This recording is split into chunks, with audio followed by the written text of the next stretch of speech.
ఏమండి, దేవుడు చాలా పాఠాలు నేర్పిస్తాడు. నేను మా అబ్రహాం గారు మా ఇంటికి వచ్చి ఉన్నారు కదండి, మామూలుగా వాక్యంలో చెప్పారు ఆయన. ఆ మాట నాకు ఎంతో నచ్చింది. దేవుని మాటలు చాలా బాగా నచ్చుతాయి కదా. మరి అబ్రహాం గారు ఉన్నారు కదండి, బైబిల్లో పెద్ద అబ్రహాం గారు.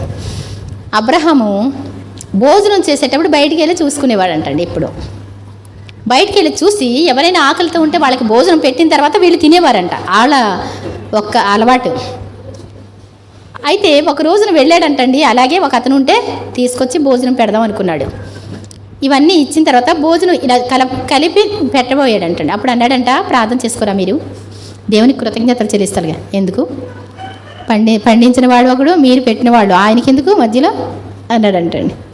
ఏమండి, ఆయనకెందుకు అనేసి అంటే, మరి దేవుని కోసం చెప్తే దేవుని కోసం కూడా వినట్లేదంట.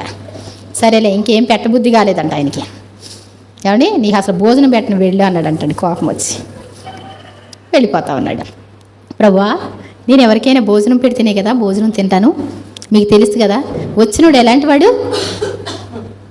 నాస్తికుడు వాడు, దేవుడు లేడు అంటాడు వాడు, మిమ్మల్ని ఎరగడు. అలాంటి వాడికి ఎందుకు పెడతా, నేను పెట్టబుద్ధి కాదు నాకు, అంతే అంది.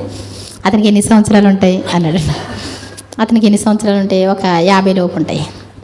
ఇన్ని సంవత్సరాలు ఎవరు పెట్టారు వాడికి? నువ్వే పెట్టావు. ఇన్ని సంవత్సరాల నుంచి నేను పెడితే ఒక్కరోజు కూడా నువ్వు పెట్టలేవా? ఏమండి, ఎన్ని సంవత్సరాలు పెట్టాడు దేవుడు? నువ్వు తినే ప్రతి ముద్ద ఆయన పెడితేనే. దేవుని స్తోత్రం చెప్దాం. ఏమండి, అబ్రహాం గారు ఆయనకి గుండెకి ఆపరేషన్ చేయాలంటే 18 లక్షలు కానీ 20 లక్షలు కానీ కావాలంట.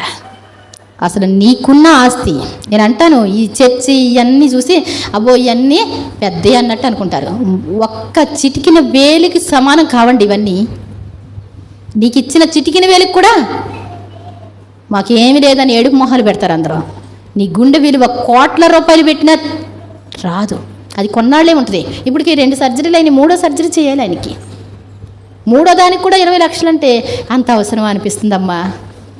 ఏమండి, నాకు అనిపించింది ఆయన బాగు చేసి ఆయన ఉండగా మనకెందుకని నేను కూడా గుండె మీద చేసి ప్రార్థన చేశానండి. పాపం, దేవుని స్తోత్రం చెప్దాం. ఆయన ఇచ్చిన దానికి, ఆయన చేసేదానికి మనుషులు ఏమీ ఇవ్వగలరు. ఒక అతను అంటాడు, ఒకసారి లారీ మాకు ఎక్కడ ఏ ప్రార్థనకి వెళ్తా ఉంటే ఏ వెహికల్ రాలేదండి, బస్సులేమీ రాలా. టైం అయిపోతుంది, దహించి అగ్ని ప్రార్థనకి రాజమండ్రి వెళ్తున్నాం. లారీ ఆపేసి ఎక్కేసాం, 5గురమై ఎరగ ఉన్నాం. మా అక్క ప్రార్థన వారిలేక ప్రార్థన చేసుకుంటుంది 3 గంటలని. ఎవరికి వెళ్ళాలని. ఏమండి, నాకు అస్తమా చెప్తూ ఉంటారు కదా, నాకు ఇష్టం ఉండదని వాడు మాటలు స్టార్ట్ చేశాడు. లారీ అతను డ్రైవరు. నేను చెప్పడం మొదలుపెట్టా, బుర్ర కూక్కొని ఇవన్నీ ఎక్కడ నేర్చుకున్నారండి మీరు? మా ఆవిడ ప్రార్థనకి వెళ్తుంది కానీ ఇవన్నీ చెప్పదు కదండి. ఏమండి అంటాడు, డ్రైవ్ చేస్తూ ఉంటాడు. ఆ తర్వాత వాళ్ళు ఎవరోనంటండి, పెద్ద పెద్ద కానుకలు ఇవ్వాలి పాస్టర్లకి అన్నాడు.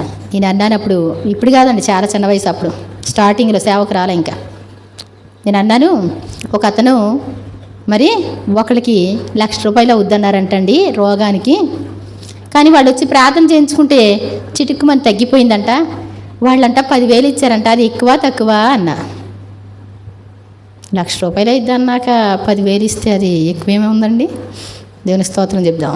దేవుడికి ఇచ్చేది హాస్పిటల్ బిల్లు కాదు, దేవుడికి ఇచ్చేది ప్రభుత్వానికి కట్టే బిల్లు కాదు, అందరికంటే తక్కువ ఇచ్చేది.